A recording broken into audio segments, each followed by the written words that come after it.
Andrew, welcome to the Motivate Collective podcast. Thank you so much for having me. Good to be here. You do some great work with creativity and with storytelling. How do you explain to everybody what exactly you do? Oh, the explanation, I feel, has been an ongoing journey. So I started out as a tap dancer. So for many years, it was just, what do you do? I tap dance. Great. Feels simple. And then that question evolved into, well, where do you do that? And I ran a tap dance company for about 10 years. So it was there for a while. And that evolved into storytelling and public speaking while tap dancing. So he gave a TED talk while tap dancing is also not normally a thing and not necessarily something that you explain. You say, lead with the TED talking or lead with the tap dancing. It depends on the crowd, I guess. But I guess in short, the thing that I do the most of is use the idea of creativity, and stories are a mechanism there to explore the deeper idea of spiritual formation. How does that all lead you to spirituality? So for me, I burnt out. That's a big part of my story. In 2019, I was running an arts organization in Vancouver, British Columbia. And after about a year and a half, I was reaching the end of my rope and burnt out pretty dramatically. And on the other side of that experience was counseling and some listening groups. I come from the Christian tradition, so listening groups in that world are folks getting together and listening to God on behalf of one person in the group. I'd never done anything like that before. And I also, in that time, landed on the work of Dallas Willard, who is a philosophy professor out of USC, University of Southern California, and also did a ton of writing around spiritual formation in the Christian tradition. And that work, his writing specifically, unveiled this idea that there's a process happening for every person. We normally talk about it as we're becoming someone, right? And we're always in this thing of becoming someone. And for Dallas, and the thing that resonated for me is that the central part of the person and the thing that is being shaped in that journey most profoundly is our spirit, quote unquote.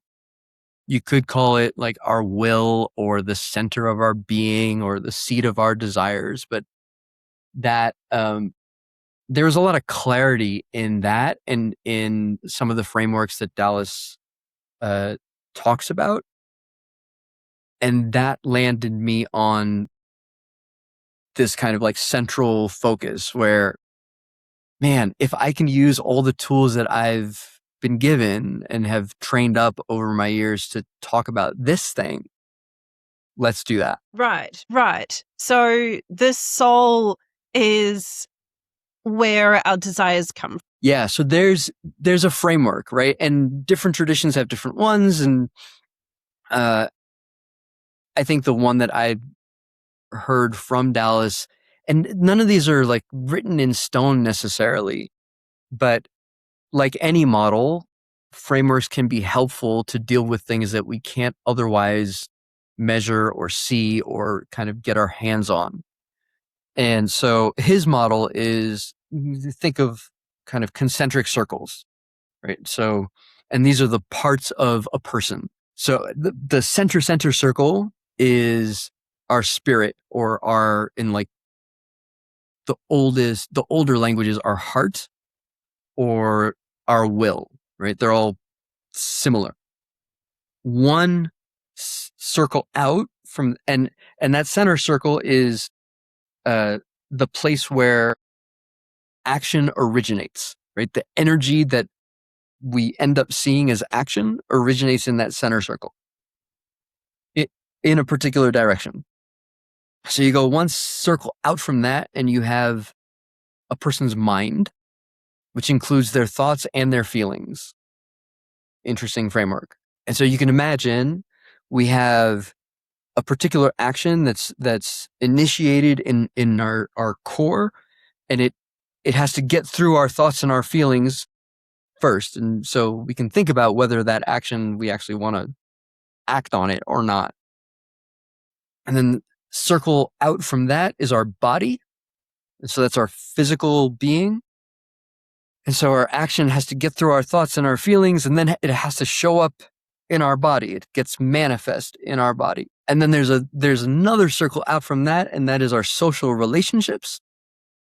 And so Dallas would say that our social relationships are part of our person. So they're like on the inside of our being more than kind of external. That also was something that I was like, oh, that's really interesting. It is. That's getting my attention.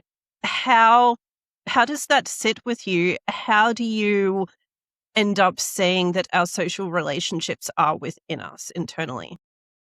Yeah, so the best example I have is as a tap dancer. As a tap dancer, I grew up with a lot of teachers and with a whole host of contemporaries, colleagues, people that I danced with.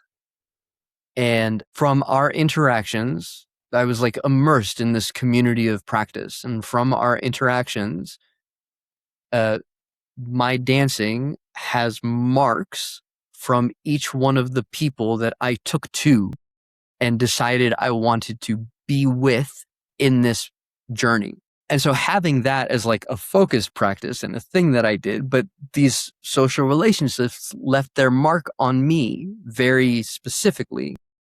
It wasn't so big of a jump to get to a model where, you know, my parents, and I'm an only child, so I don't have like the sibling thing, but my cousins or my friends or colleagues that I developed work with feel like they're more a part of me internally than something that's just external. And so that relationship affects my person. It affects the things that I like to do, the things that I don't like to do. It affects the things that I want to pursue and the things that I don't want to pursue. And the shaping of those desires is a shaping of me, like my being. So it sat really well when I heard it. That's good. I'm wondering, when you see people who have a colorful, perhaps negative influence, and you want to be compassionate, but you know that you need space from that to be better within yourself, then how do you handle that? Well, that's a good question. So you're asking if one of these social relationships that I have that we're now saying are like on the inside of me is actually a negative, like a net negative influence. What do I do? So I think interrupting the habits of the relationship are probably the start. So every connection has a dynamic. This is the way that I think about it. If I go to sit with a particular friend, we're probably going to end up talking about a certain thing or a couple different things. The back and forth probably has a similar rhythm to the last time that we sat and talked. If this particular friend always talks about the thing that's worst in their life, if they always point out the things that are bad in my life or in my character while we sit with each other, maybe one thing that I can do is when I feel the conversation turn that way, I'm just going to excuse myself and go to the bathroom and literally interrupt like the momentum of the conversation. Or I might just interrupt and ask about what they want to drink, or if I can get them something, if we're at a coffee shop, or, you know, there's one way to do it where you try and get them to stop what they're doing. But my experience is that's way harder than just interrupting the momentum and allowing them to realize that maybe that interruption is more intentional than not. And once they realize that the interruption is more intentional, then they might ask you, why are you doing that? And if they're now asking you, then there's an opening for you to say, well, you know, every time that we sit, the conversation kind of goes this way. You're the one initiating it. I don't really like that. So I've just decided I'll try and interrupt it. That sounds really good. It's reminding everybody of the back and forth and the metaphorical dance of a conversation. For those of us who end up in our own heads a lot, it's easy to forget that a little bit.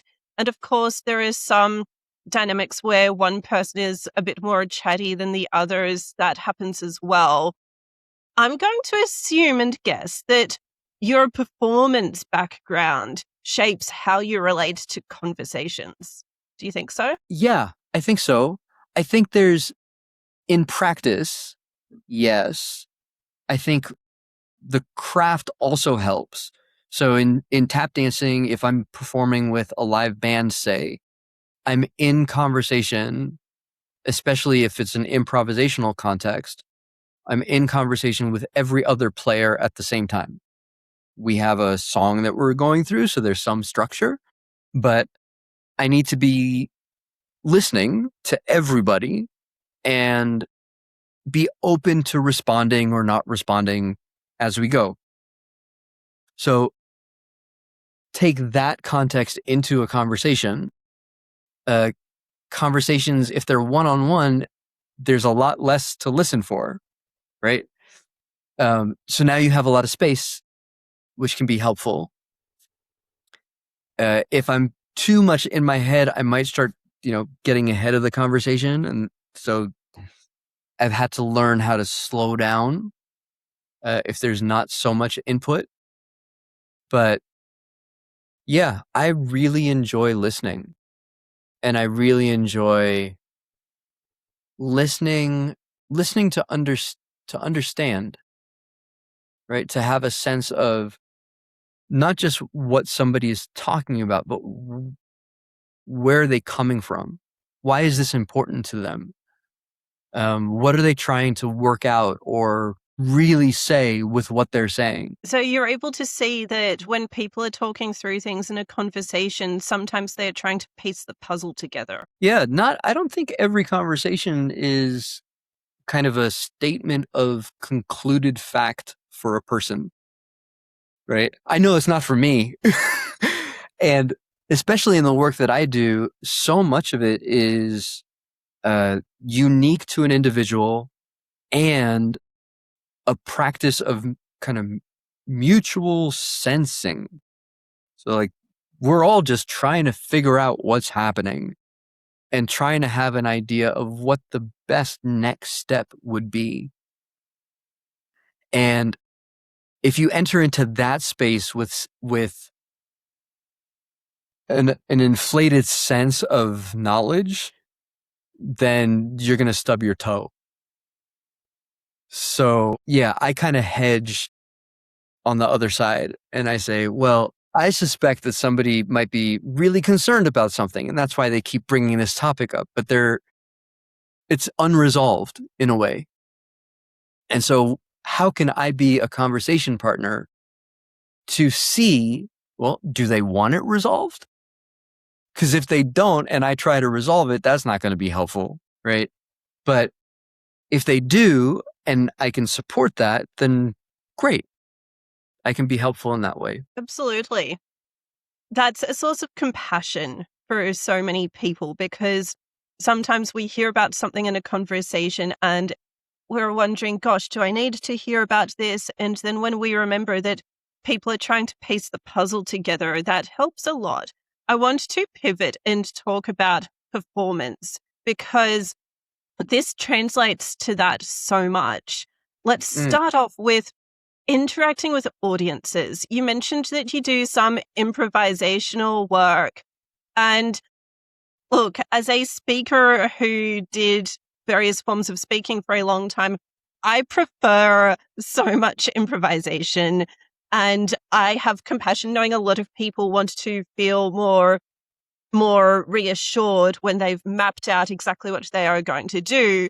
But then there's a humanity in the spontaneity. But even adapting to audiences, that requires a bit of considering the moment that you are in. So how do you navigate that balance of improvising and planning things out and adapting to audiences? Sure. That's a big question. I think so. Let me start with the improvisation part first.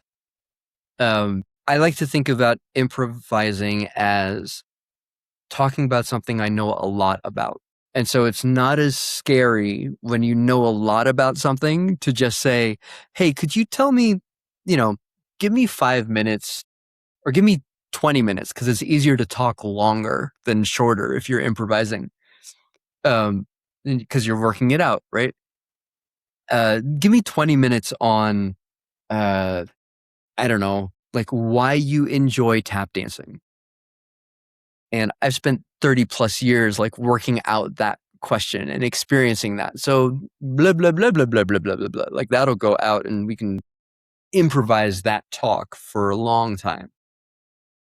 I also think about improvising as a conversation. So it's not just me saying a bunch of stuff.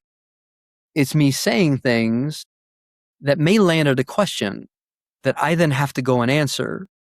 And that answer might lead to another question. And so I answer that one. And so there's a kind of ongoing development of that. I also look at, so in the tap dance world, choreography would be the analogy to like writing out a speech, right?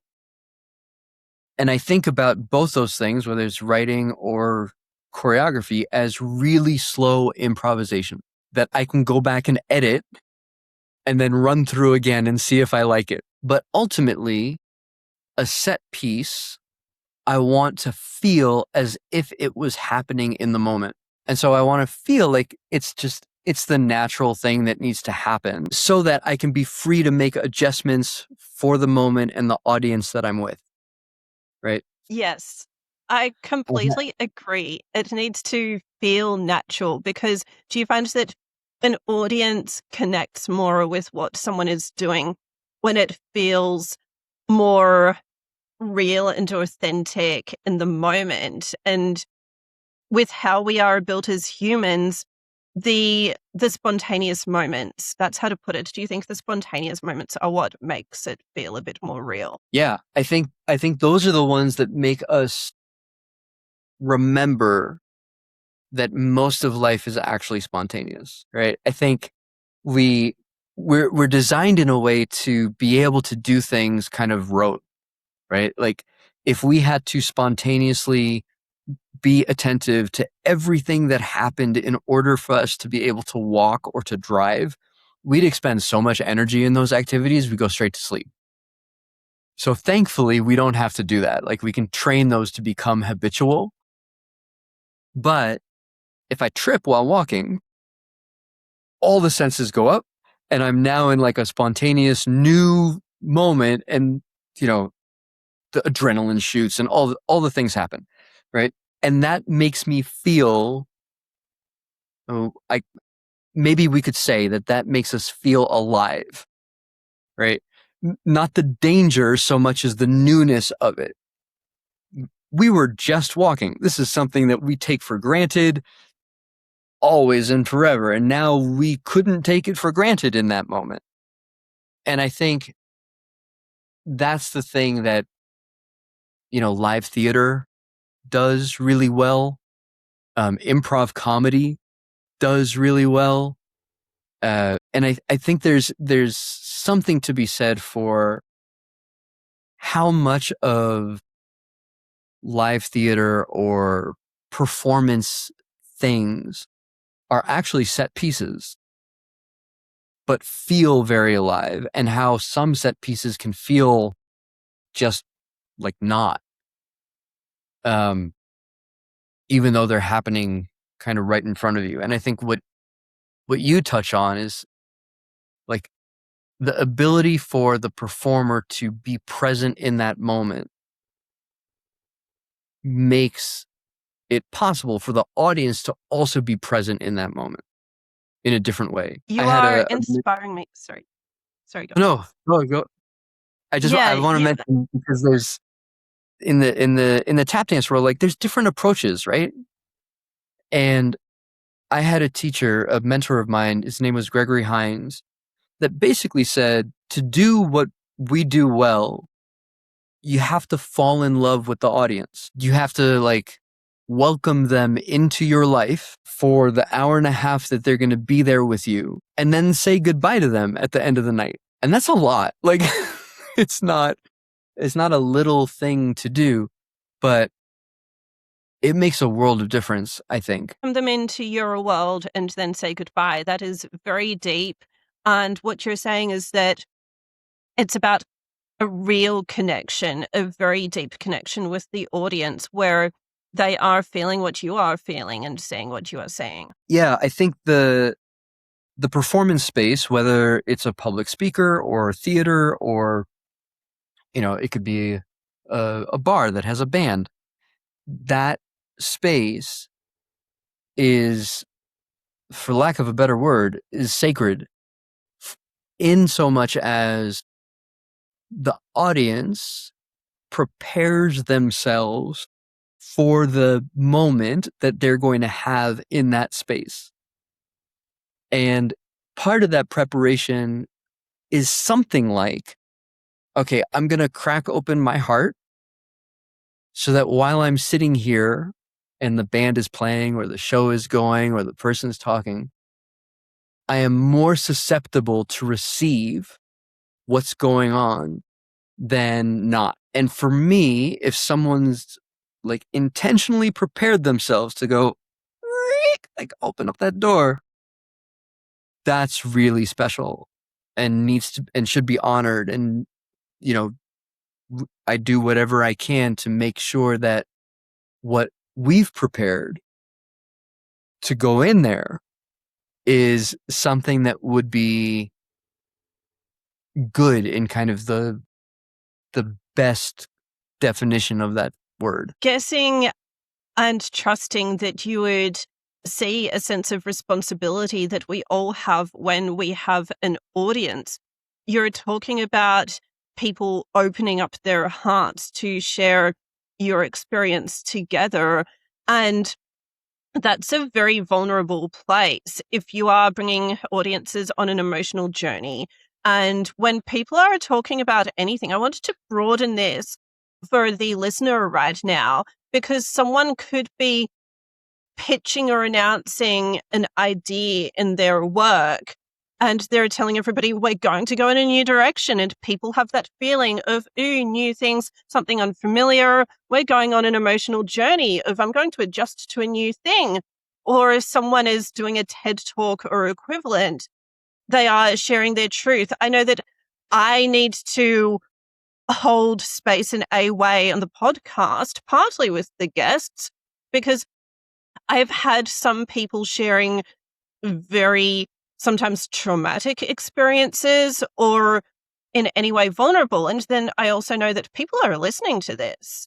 So do you find there's a great responsibility in saying, okay, we're going to bring people on an emotional journey. Where do we want them to end up? And how do we want them to experience this along the way? 100%. I think, there's an adage in the arts world that like the artist's voice matters, the audience doesn't matter. You should do the thing that's in your heart and kind of get that out into the world and think about the audience last. And I'm backwards. So I think about the audience first. If there's a person sitting in front of me, what is the best thing, given the tools and the things that are bubbling up inside of me, that I can share for them? And more often than not, it lands. And it feels like the good thing for me, like I've done a good thing, and I can't control how somebody receives something, but I can do my best to deliver it in a way that is kind and meaningful. When you're giving a talk, or I guess when you're expressing anything, you can always go for shock value. You can do the thing that is, surprises the audience to try and get their attention. I try and stay away from that. because I don't like being shocked. So I would not want to do that to someone just for the sake of getting their attention so that I could tell them the thing that I want to tell them. Right? I'd rather offer as many invitations, right? Soft ones, different angles, whatever it is, to have somebody say, "Oh, that one's interesting. Let me sit up." So, okay, now you're in. Now you're with me, and now we can go. But when you're working with, audiences of more than 10, right? Whether it's 100, 500, 1,000, the variety of potential invitations is really, really broad. So one of the tricks that I use, which might be interesting for somebody listening, is I will try and think of how many doorways in to the whole conversation that I'm trying to have can I offer along the way. And the person that inspired me to do this was Shakespeare. So learning that Shakespeare wrote plays for 3 different audiences that were all present in the same time, that would have not the same life. So you had kind of the peasantry, you had the noble people, and then you had the aristocracy. And if you Did go to he the write Globe for all Theatre, of them? in the same play, right? And the story goes that he would have jokes that would land for one group and not the other, but not offend the other group. So he was literally writing for 3 different audiences at the same time in the same play, and his plays worked for all 3 audiences. So say I'm a tap dancer. If I create a show that's only going to land for tap dancers, that's not success for me. If it lands for tap dancers and musicians, okay, that might be better. Or tap dancers and theater people, that might be better. If it lands for tap dancers, like theater people, and folks who like stories, sweet. Now we're at a place where the thing is working, right? The Yes. mechanism by which to share is hitting. What I'm saying in that is you are aiming towards people and audience types who want to connect with a particular thing more than specific types of people, because you are broadening it to people who appreciate a story. There are some who don't want to sit and hear a story. Sadly, in this day and age, with the social media attention span, whatnot, some people want 30 seconds and they'll get their 30-second reel from this. But for example, for those who want an hour of conversation, they can hear us having an hour of conversation. So it's not everybody, but your people are more broad than the people from one group or profession. That's what I'm hearing from that. And this translates to a lot of different types of presenting and performing, because so many professionals will talk about what they are doing, perhaps explaining it to a team, explaining it to whoever, and they'll chuck in the jargon and the acronyms. And it can be as simple as, is everybody familiar with what I'm saying? Can I put literally 3 words extra in to make sure everybody understands? Or what else do you do with the jokes? Anything else to connect to everybody? Yeah, I think jargon is a huge deal, right? Especially in public speaking, and especially if you have a specialty that has a lot of words that are unique to that specialty, right? One thing that I do when I'm writing is if I put down a word and I go back and I'm reading and I'm like, that word has 10 assumptions in it. Okay, I've got to replace that word, at least with 2 sentences, or break it out and kind of work out the assumptions that are in that word. Of that word assumes that the person reading knows these 3 things. Let me just write it out. so that whoever's reading, if they don't know those three things, now they do. The frame is complete and they can keep going without having to look the word up. Because, goodness, shorthand is helpful in groups to communicate quickly. But if you're trying to share with an audience that is not the group, then those words don't work. Absolutely. And eventually people will be selling an idea to a decision maker, or they could be wanting more people to buy their thing, whatever it might be. And we need to be able to acknowledge, okay, some people understand these terms, other people don't. How can I simplify it? And I would be so keen to know how you explain to anyone what you do or how you bring simplification into what you do. My example is I was writing for a software service a few years ago, and to this day, I have a blurry memory of the technical terms. What I remember is they connected things together so the computers kept the street lights on. Great. That's all I remember. And that's what I do. I dumb things down because I see things in a not technical way. And then that's what other people need as well. Not dumbed down for stupidity, but we can all access. So what sorts of things do you do to make sure that everybody can access what you're bringing? Yeah, so there are two things that I try and remember. I don't always remember these, but I try. One was an experience that I had, which was I was part of a program that TED ran, which was a residency in their New York office.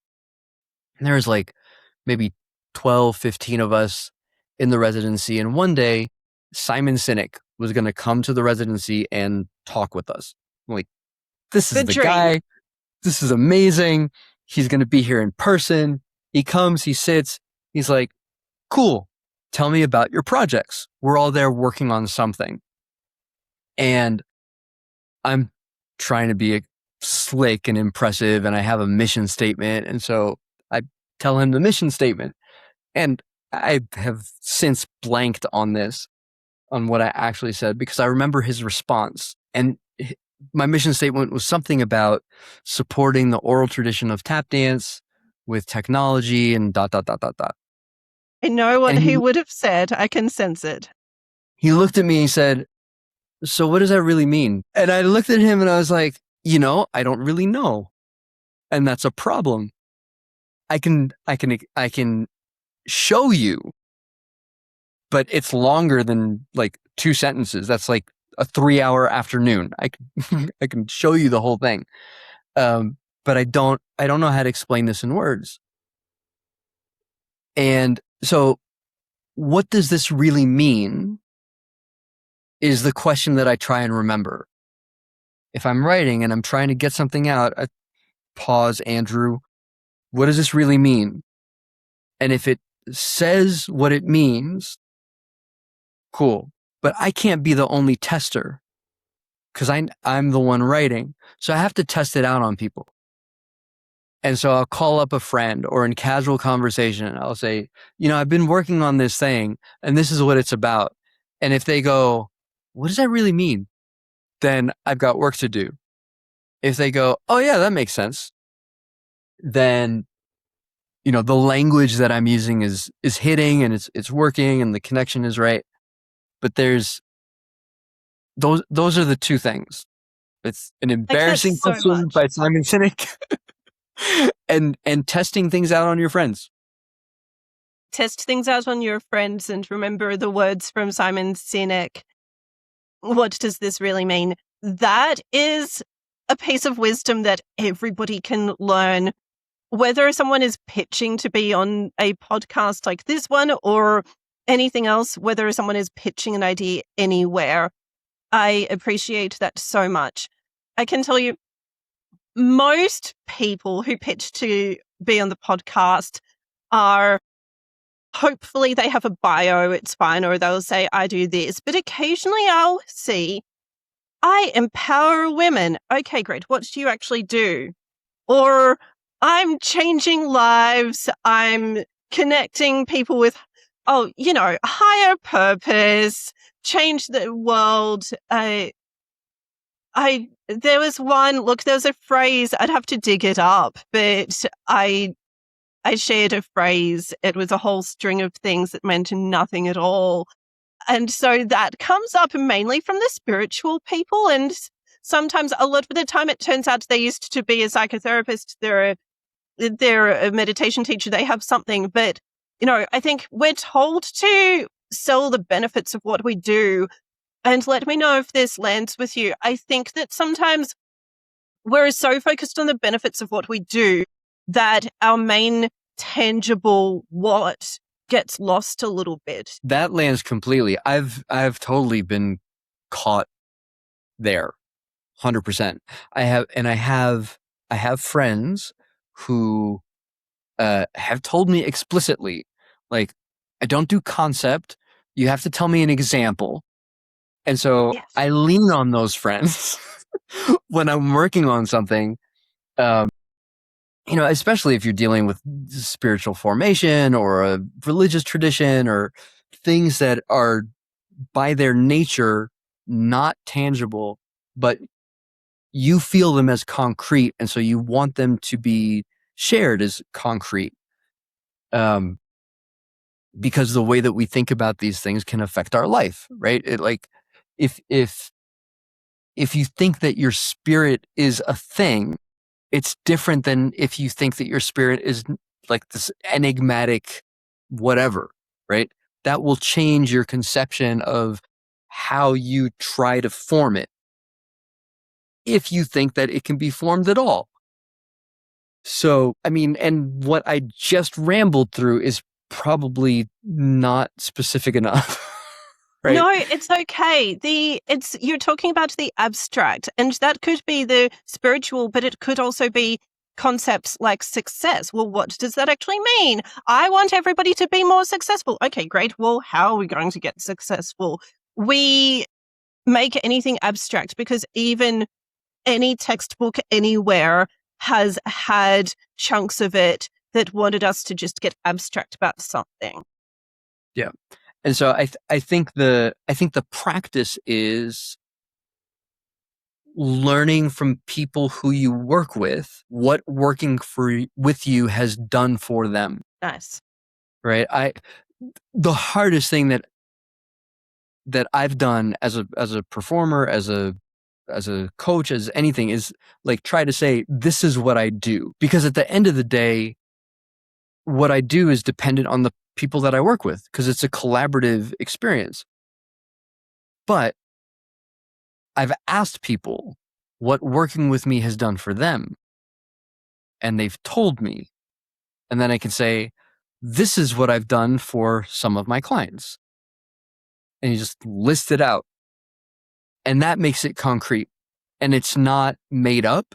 It's not abstract. It's not general. It's very specific. And then that actually helps me focus.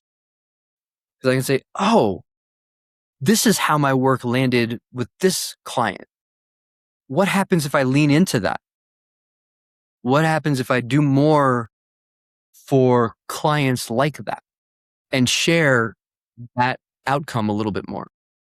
So you're doing coaching. That's a great example. There are so many types of coaching. And I can tell you, I have some coaches who say, you're going to grow. Okay, what will that look like? The best coaches who pitched, and I haven't signed up yet, I will. They'll say, okay, would you like to have this specific goal? And then I have some who are saying, they'll just say, do you want support? What sort of support? What does that look like? I have no idea. But what you're saying is that you zoom in, and I'd really enjoy one of those examples from your clients, because if anyone listening to this podcast is even thinking of becoming a coach or something similar, they can be inspired by your example of how you illustrate results in a very specific way. I think this is a form of storytelling, really. Yeah. So when I first decided to make the transition from being a 100% performer to offering coaching, I went through all the confusion. What kind of coach do you want to do? What do you call it? Where's the language? All the things. And where I landed was three kind of areas of expertise, or three pathways for coaching. One was creativity. So working with artists who are working on a project who need support in all the things that come with trying to birth an idea. And I had a client before I got that language who asked me to come in and coach him while he was developing a solo show. It was his first solo show. He didn't want a director, and he didn't want a choreographer, like someone on the technical side. He wanted someone that helped him become the kind of person that could bear dealing with birthing a solo show, right? The new responsibilities, trying to pitch it, dealing with new collaborators, like that's all an impact on your being. And yes, they're new skills, and you can kind of work at it from a skills based and kind of a task based place, or you can work on it from a confidence, language, relational care, like maturing person space. And I do the latter, right? So I got all the language on what I do for artists like that by working with this client and asking him after, could you give me like 3 sentences on how this was? And I think one of the sentences was something like, your work helped me know who I was as an artist more deeply so that I could get through this work. That is identifying the type of work you were doing, because it's more than those categories that you listed. That's identity. What you said earlier as well, he became the person who, and that is fascinating me so much, because you mentioned confidence, and it would be interesting to even explore for a bit how much of this is we need to believe we can be something, how much of it is we need to have the skills to do it, and how much is even trusting our capabilities to say, okay, maybe I will learn as I'm going along, that sort of thing. What you described with that person doing his first solo show, I know that a lot of people can relate to that, because we all do a first at some point. And it could be starting a podcast. It could be talking to in-person audiences after someone has been on YouTube a long time, anything like that. People start a new thing and there's this identity shift. So how much of it is that, and how much of it is something else? Yeah, that's interesting. I look at identity as kind of a snapshot, and I look at formation as this ongoing process. So yeah, there is an identity question. Before you have done the thing that you're about to do for the first time, you aren't the person who's done that thing, right? So the identity shift afterwards might be something like, now you're the kind of person who can at least do it once, but there might be a question about whether you can do it again and how consistent you can be in doing that thing. And so for me, the identity, it's been better for me to move the identity question to the side and leave that as like a check-in or for other people to worry about, and deal with the formation question from a relational aspect. Am I on the right track if I want to become the kind of person who can do these things?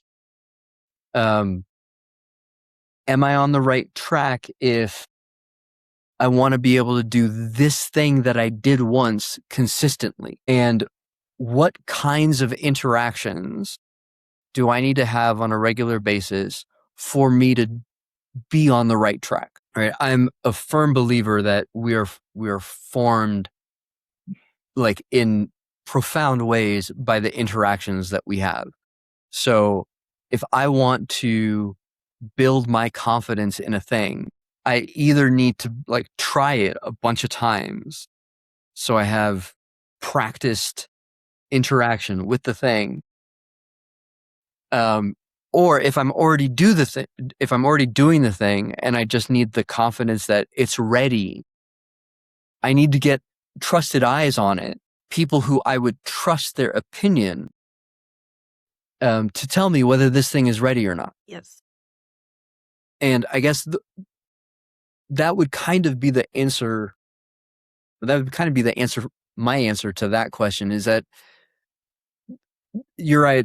I look at my identity as like a trailing metric to the question of who I'm becoming, because once I see it as my identity, it's already there, and I'm already like potentially challenged with the next thing.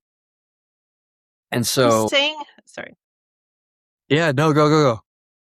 I'm saying that this is another way that surrounding ourselves with the right people will shape who we become. You are talking about getting feedback from people through your work.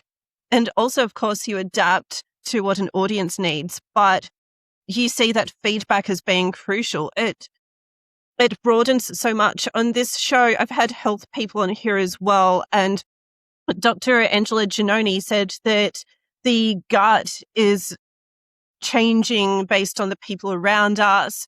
And Sen Kaup, the neuroscientist, said that dopamine is impacted by our surroundings. And now you're saying the impact, of course, the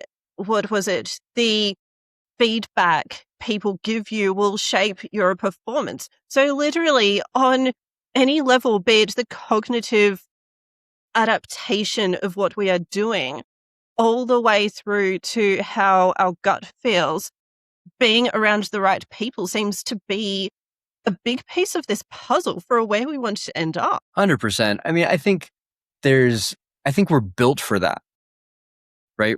There's some literature, probably out of my league at this point, but there's an idea about human beings effectively being tribal, right? That we are designed to be in groups of no larger than 120 to 150. That that's kind of the max, and then there's a 25 to 30 as kind of like the smaller large group, and then there's a 12, and then there's a 3 to 5, right? As how we gauge intimacy in relationships and our ability to be vulnerable and to be known and to know others at some scale. But to know and to be known is also to be able to establish trust. And to be able to establish trust, which effectively gets us out of the dopamine cycle and into kind of serotonin and some of the other mechanisms, which, to close a loop, Simon Sinek talks about in Leaders Eat Last. What does he say? So he says something like, there are biological mechanisms that allow us to move out of a dopamine cycle into something that's more trustworthy and more stable, and then would allow for more the kind of productivity would not be the best word, but for the kind of activity Creation? that, yes, the kind of activity that you would want in any kind of organization, for the organization to flourish and for the people within that organization to flourish, right? So dopamine comes out of the achievement of a task. right? I'm searching for something. I got the thing. Ding, ding, ding. Congratulations, right? However, that cycle can be hijacked and it can be distorted.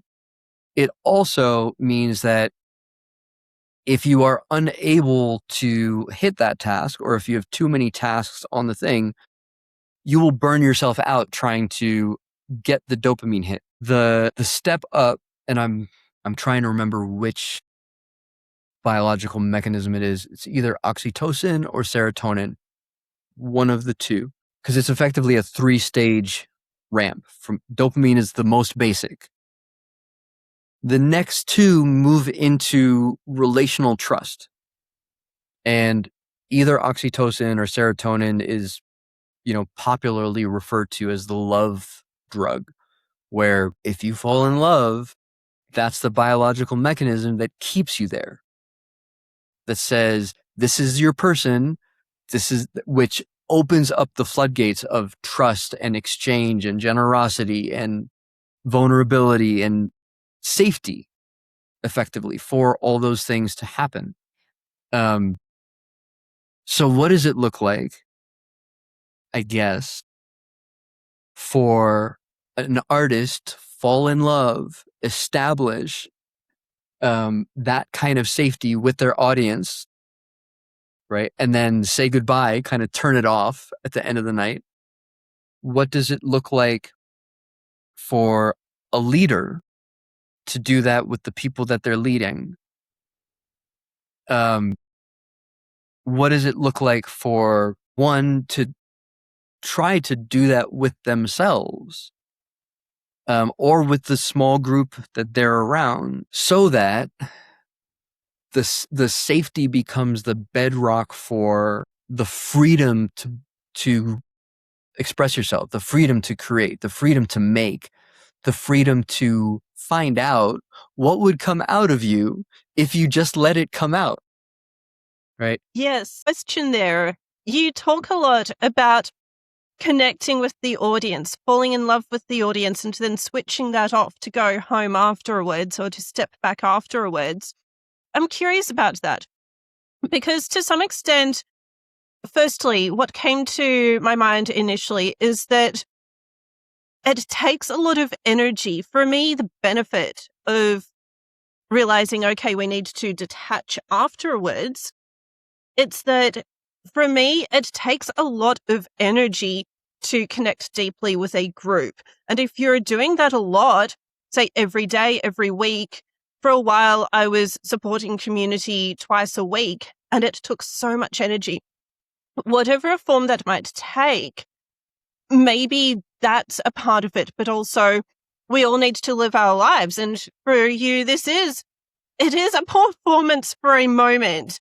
But then what leads from that, in my mind, after that is thanks to the internet, and maybe we need to set a boundary here.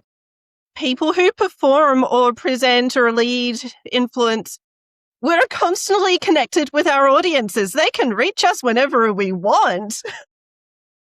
Yep. Yes. Yeah, it is challenging. I think there was a time where it was easier to say, I'm here from 7 p.m. to 8:30 at this spot, come and see me. And then if you stayed after to meet the people in the audience, like that was a bonus for everybody. Yes. And then you would go home and you would, I many times experienced what we call just coming down from a show, where the amount of openness it just closes back in because you don't need it. You don't need to stay that open. And so your body kind of just shuts those doors and says, okay, now I'm back to the scale of 1 to 2 and 1 to 1. And I think that's a model I try and keep, because I think that's more human. It's more of the human scale than what is available to us now. And what's available to us now is something that's much more, well, you could be open for everybody all the time if you wanted. And I don't know what kind of person I would become if I did that. And I don't know if I would like that person for me. So I try to boundary myself and say, all right, I can put up a video once a week. I can go live once a week. I can, put all the things down in a newsletter that goes out once a month. I can, go on to something like Threads or Twitter where it's just updates once a day, twice a day. But more than that, I start feeling like I'm operating out of the bottom of my cup as opposed to what's extra. And I'd rather what I'm offering and what I'm giving to be the extra. That there's tons of stuff and it's all there and just like starting to pour out. That's what I'd like to give. And so once it's given, even when I come back home, I still have like a sense of fullness and fulfillment rather than a sense of draining. Absolutely. As we wind up, it would be amazing if you could share one piece of wisdom for anybody who is considering or starting to take the leap to connect with any forms of audiences, maybe in a new way or doing this for the first time, shifting format or their first format. What can people do to take the leap in their next work? When I was 12 years old, I went to a tap jam and the person who was hosting it was a very, very old tap dancer and very, very well respected. His name was Jimmy Slyde. And it was going to be the first time that I ever improvised with a band. And so I go on the stage and Jimmy Slyde is very, very kind. He tells the band what music to play.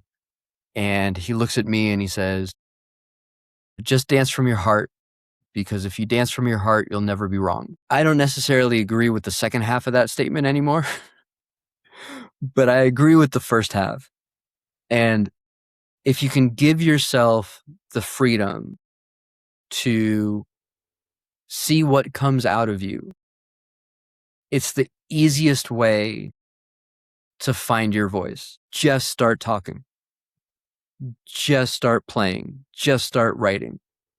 And iterate from there. Make the adjustments that you would want to see if you listen back to yourself, you read back what you wrote. And you can make adjustments based on feedback that you get. Again, either from trusted people, or if you're brave enough, if you want to do it, just like put it out there and see what people say. Just know that if you go to the internet for feedback and you don't have kind of trusted counsel around you, that can be really, really hard, right? Not everybody on the entire internet has your best interest in mind. So when you're in a stage of growth, you want to be able to have some way of navigating all of that mess, where you can get in the same video, you're a master wordsmith and like this person's an idiot. Why are they even on here? Like those two things can happen in the same comment thread. And we're wired to pay more attention to the negative than the positive. So those comments can weigh more heavily. So I would just warn against that. But yeah, from your core, just start getting it out and see where it happens. Thank you, Andrew. Thank you so much for the insights, the wisdom, your experiences. Thank you for being on the podcast. Thank you for having me. This was a true joy. I appreciate it.